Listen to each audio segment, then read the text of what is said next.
আছে, সরকারি বিভাগগুলো আছে, তাদের সকলের সঙ্গে আমি বৈঠক করেছি। আমাদের জেলা প্রশাসকের সভাপতিত্বে অবহিত হয়েছি ঠাকুরগাঁও জেলায় আমাদের কী ধরনের উন্নয়ন কাজগুলো চলছে আর কী ধরনের কাজগুলো চলবে। ইতিমধ্যে আপনাদের একটা সুখবর দিয়ে দেই যে ইতিমধ্যেই আমাদের এই মেডিকেল কলেজ স্থাপনের জন্য আমাদের টিম এসেছে। ইতিমধ্যে তারা এসছেন, কথা হয়েছে, তারা জমি দেখে আজকেই নির্ধারণ করবেন এবং তারা আশা করছেন যে 2027-এর মধ্যেই তারা এখানে ছাত্র ভর্তি শুরু করতে পারবে। তো এটা আমাদের জন্য ঠাকুরের জন্য একটা নিঃসন্দেহে ভালো খবর। দ্বিতীয়ত হচ্ছে যে আমরা বিভিন্ন বিষয়গুলো আলোচনা করেছি। আমরা সবচেয়ে বেশি জোর দিয়েছি মাদক নিয়ন্ত্রণের জন্য। আমরা আশা করি যে আমাদের এসপি সাহেবের নিজস্ব ব্যক্তিগত তত্ত্বাবধানের মাধ্যমে অতি দ্রুত এর উপরে আজ থেকেই কার্যক্রম শুরু হবে। তৃতীয়ত আমরা জোর দিয়েছি একটা যে হাসপাতাল আছে সেই হাসপাতালের সেবা উন্নত করবার জন্য আমরা গুরুত্ব আরোপ করেছি। আমাদের ঠাকুরগাঁও পৌরসভার উন্নয়নের জন্য আপনার কাজ হয়েছে, কথা বলেছি। আজকে কৃষির উন্নয়নের জন্য আমরা কথা বলেছি, কাজ করেছি। প্রজেক্ট আছে, সেই প্রজেক্টগুলোকে বাস্তবায়িত করার জন্য দ্রুত ব্যবস্থা নেওয়া হবে। একই সঙ্গে আমাদের যে খাদ্য নিরাপত্তা নিশ্চিত করার জন্য সেই ব্যবস্থাগুলো গ্রহণ করা হবে। এছাড়াও আপনার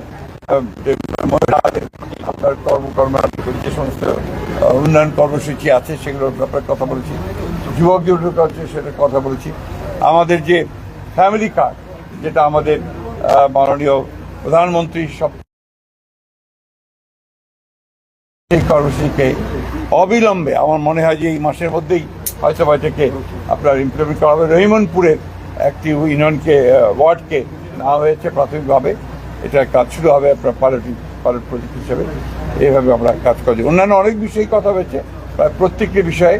তবে আপনাদের জন্য একটা খারাপ খবর আছে যে আমাদের জেলা প্রশাসক আমাদের ছেড়ে চলে যাচ্ছেন ওনার ব্যক্তিগত সমস্যার কারণে। আমি ব্যক্তিগত মনে করি যে উনি আমাদের জন্য অত্যন্ত প্রয়োজনীয় একজন সরকারি কর্মকর্তা ছিলেন। উনি থাকলে আমরা অনেক বেশি উপকৃত হতাম।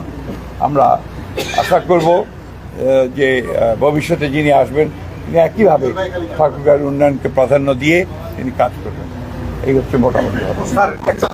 সেটি হলো দুর্নীতি নিয়ে প্রশ্ন করি। সেটি হচ্ছে, যেহেতু আপনি এই মন্ত্রণালয়ের দায়িত্বে আছেন, স্থানীয় সরকার মন্ত্রণালয়ে, ঠাকুরগাঁয়ের হচ্ছে বেশ কয়েকটি সংবাদ এটি কিন্তু জাতীয় গণমাধ্যমে বিভিন্ন সময় উঠে আসছে।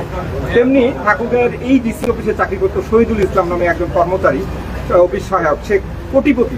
এখন সেই জায়গা থেকে সরকারের যেই তৎকালীন আমলে সে কিন্তু এই সরকারি জমি দখল করে মানে কি ক্রয় করে 3 গুণ দামে বিক্রি করছে। মামলা আছে 2টি, তাকে আবার বহাল আনার জন্য চেষ্টা চলছে। এই ধরনের লোকগুলোকে কিভাবে আমি ঠিক বলতে পারবো না। দুদকে মামলা চলছে এবং নিশ্চিত থাকতে পারেন যে এই ধরনের লোক এখানে আসতে পারবেন। একটা বিষয়, উপদেষ্টাদের দুর্নীতি নিয়ে ইদানিং পত্রপত্রিকায় অনেক লেখালেখি হচ্ছে, তো বিএনপি সরকার কি এটাকে প্রসেসে যাবে কিনা? ব্যক্তিগতভাবে আমি মনে করি আপনার এই বিষয়গুলোতে সময় নষ্ট না করে আমাদের সময় দেওয়া উচিত ভবিষ্যতের জন্য। কত দ্রুত দেশকে কি করে আপনার সত্যিকার অর্থে সমৃদ্ধ অর্থনীতি পরিণত করতে পারবো, গণতান্ত্রিক প্রতিষ্ঠানগুলোকে শক্তিশালী করতে পারবো, সেই বিষয়গুলো আমাদের নজর দেওয়া উচিত। আর যার যেটা কাজ, দুদকের কাজ করবে, যারা দুর্নীতি করবে তাদের দেখার জন্য দুদক আছে, তারা দেখবেন, তাই না? আমরা কখনোই দুর্নীতিকে প্রশ্রয় দেইনি, দেব না। Thank you. 3টা আন্তনগর ট্রেন স্যার ঠাকুরগাঁয়ে চলে। আমরা 1.5 বছর আগে দেখেছিলাম যে বগিগুলো খুবই ভালো ছিল এবং পরিষ্কার পরিচ্ছন্ন ছিল। এখন স্যার 3টা বগি আবার দেখবেন যে সুন্দর হবে। আবার